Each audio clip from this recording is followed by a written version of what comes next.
Isang mapagpalang araw muli mga kasaka, kamusta po kayo? Matagal tayong walang video at ngayong umaga ay nais naming i-update kayo sa aming taniman. So ngayong umaga ay kami harvest ng talbos ng kamote.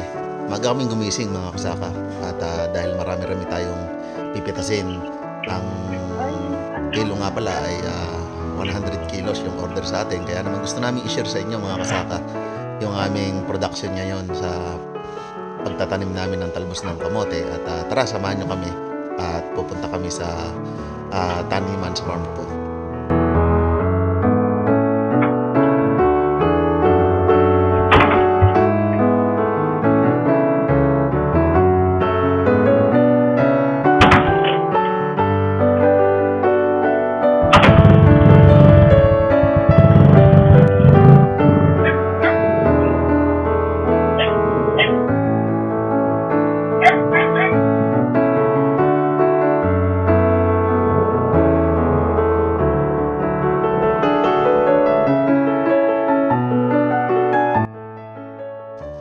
Makalipas nga lamang ang 1.5 oras ay bumalik na ako para dalhin yung una naming naputi na 50 kilos. At katulong nga pala namin dyan ang aming nanay para mapabilis yung aming pagputi. Kaya sa loob lamang ng 1.5 oras ay nakaharvest na kami ng 50 kilos mga kasaka.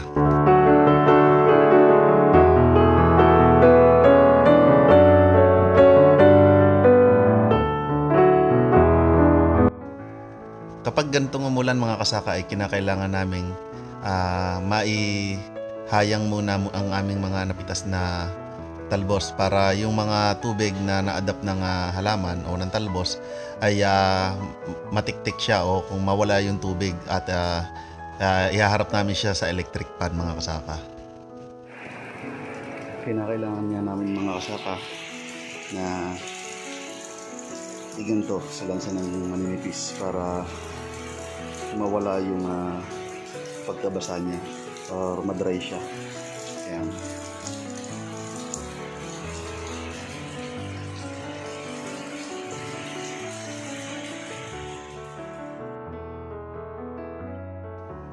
Matapos ko ngang maisalansa, natutuwa ng electric pan yung mga talbos na una nating pinitas, ay agad akong bumalik niyan papunta dun ulit sa taniman sa farm 2 upang pumitas ulit ng another 50 kilos mga kasaka.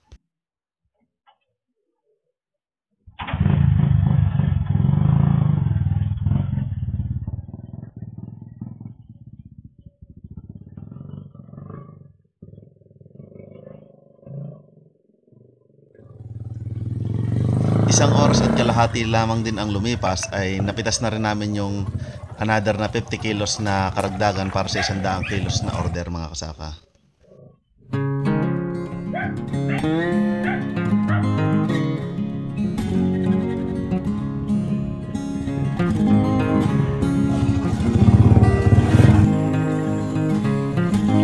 Ayun mga kasaka.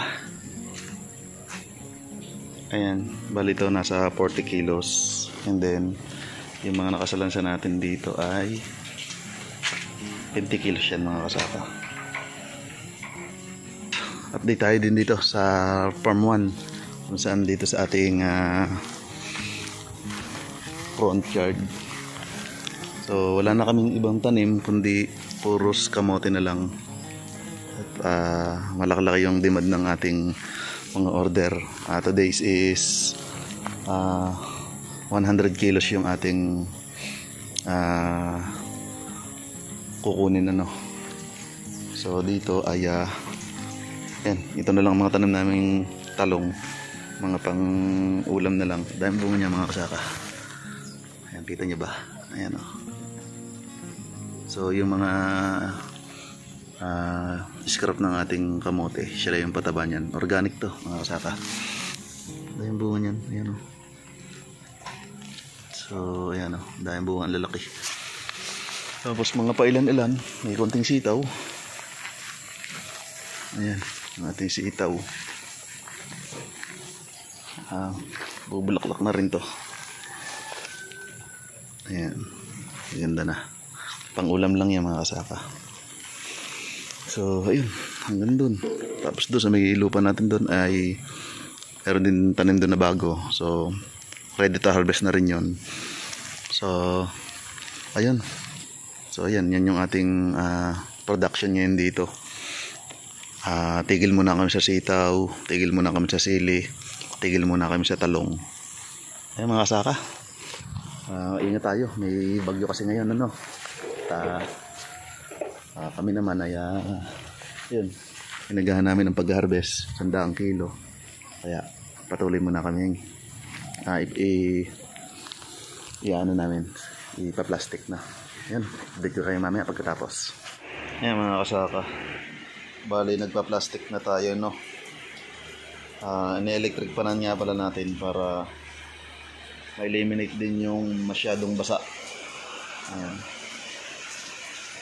So, ayan, after nyan na ma-plastic ay yung huli nating nakuha, ayun, sasalansan ko rin doon para wala yung basa. Ayan. Blessing. Dito ay yung mga natanggal namin dahon ng kamote, nilalagay namin dito para cover na rin siya. Ayan. Pinapatay niya rin kasi yung damo. At the same time, nagiging patapahan rin siya pagka nabitungko. Kaya makita niyo dito natin doon. Wala yung pataba. Yun lang nilalagay nating dahon ng kamote. Tapos na tayo mga kasaka. Meron nga rin pala tayo dito ng ilang pirasong tanim na mustasa mga kasaka. Tingnan nyo. Ayan. Makakuha na rin kami ng panggulay ditong pinanlok sa sinigang na bangus. Masarap yan sa sinigang na bangus. Ayan.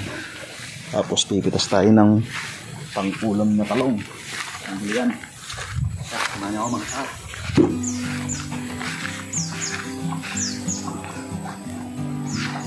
So magugulang na ito, matitigas.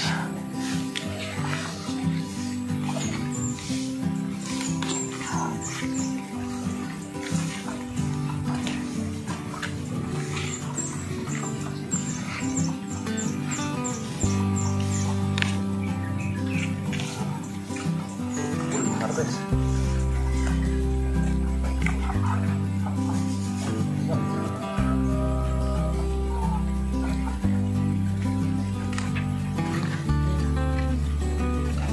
Ako fresh.